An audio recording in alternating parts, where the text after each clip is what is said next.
Eto na nga mga chong, marami tayong basketball updates!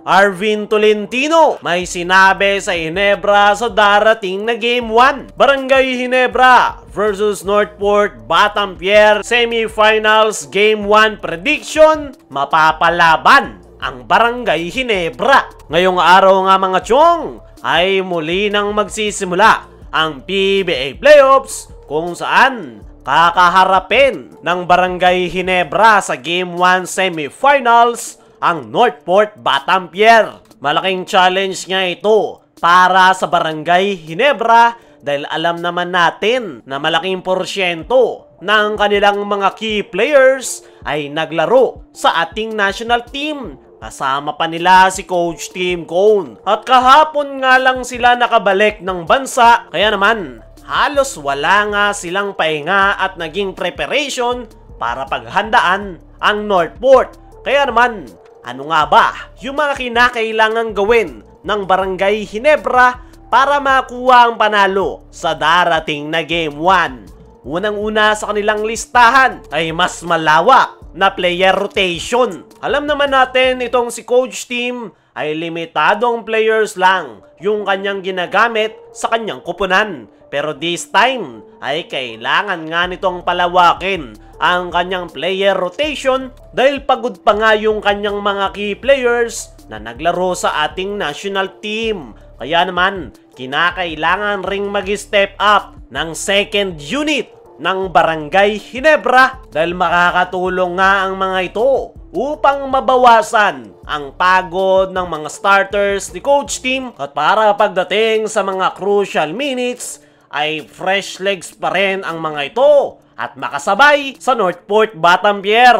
Alam naman natin itong Northport ay mas bata yung kanilang mga players. Kaya naman, possible na daanin sila ng Northport sa bilis ng laro at para makasabay dyan ang Ginebra ay mapipilitan talaga si Coach Tim na palawakin ang kanyang player rotation. Importante nga na ma-manage ng maayos ni Coach Tim yung playing time ng kanyang mga players, lalong-lalo na yung mga naglaro sa Gilas, Pilipinas. Yung mga nakikita nga natin na kinakailangang mag-step up, especially sa darating na Game 1, ay itong sila Stephen Holt at RJ Abarrientos. Ang dalawang yan nga mga chong ay yung naiwan na key players ni Coach Tim na hindi naglaro sa Gilas, Pilipinas. At ang dalawang yan nga yung sasandalan ni Coach Tim sa darating na Game 1 dahil nandoon nga yung kanilang energy at hindi sila pagod. Sunod sa kinakailangang gawin ng Barangay Ginebra ay kailangan nilang maipakita ang kanilang matinding depensa. Hindi nga basta-bastang depensa yung kinakailangan nilang gawin sa semifinals, lalo na't Northport Batampier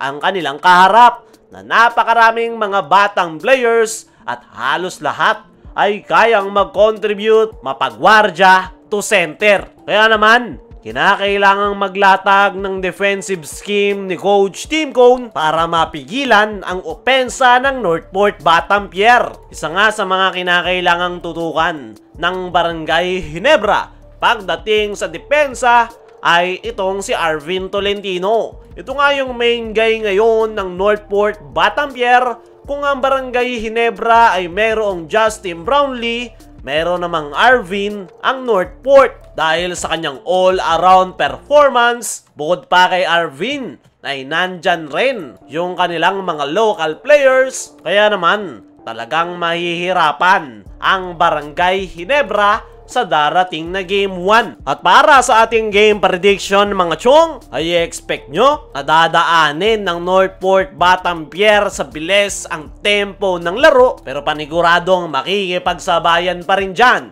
ang Barangay Ginebra. Dumako naman tayo dito sa kabilang balita. Arvin Tolentino may sinabi sa Ginebra sa darating na Game 1. Ito nga ang si Arvin Tolentino mga chong ay isa sa mga pinaka-excited sa darating na semifinals kung saan makakalaban niya ngang muli ang kanyang dating kupunan na Barangay Ginebra. At ayon nga sa kanyang naging latest interview, ay hindi na nga raw ito makapaghintay na makalabang muli ang Barangay Ginebra. Nabanggit nga ni Arvin na sila ang underdog dahil mas veterano ang Ginebra at napakarami ng experience pagdating sa playoffs. Pero ang kanilang araw magiging advantage ay mas fresh legs yung kanyang koponan dahil kakagaling nga lang daw ng Barangay Ginebra sa Gilas, Pilipinas. Mahaba nga raw ang best of 7 semifinal series, kaya naman malaki raw yung kanilang chance once na humaba yung kanilang semifinal series kontra Barangay Ginebra. Alam nga rin daw nitong si Arvin Tolentino na hindi pa nakakapag-practice ang Barangay Ginebra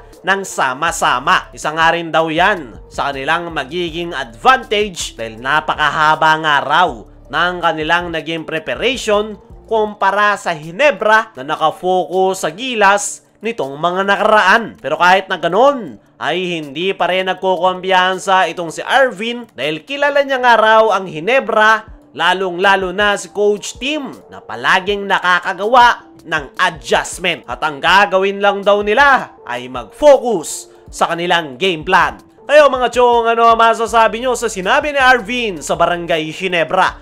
Ano rin yung masasabi nyo sa darating na bakbakan ng Ginebra at Northport sa semis? I-comment mo lang dyan sa ibaba.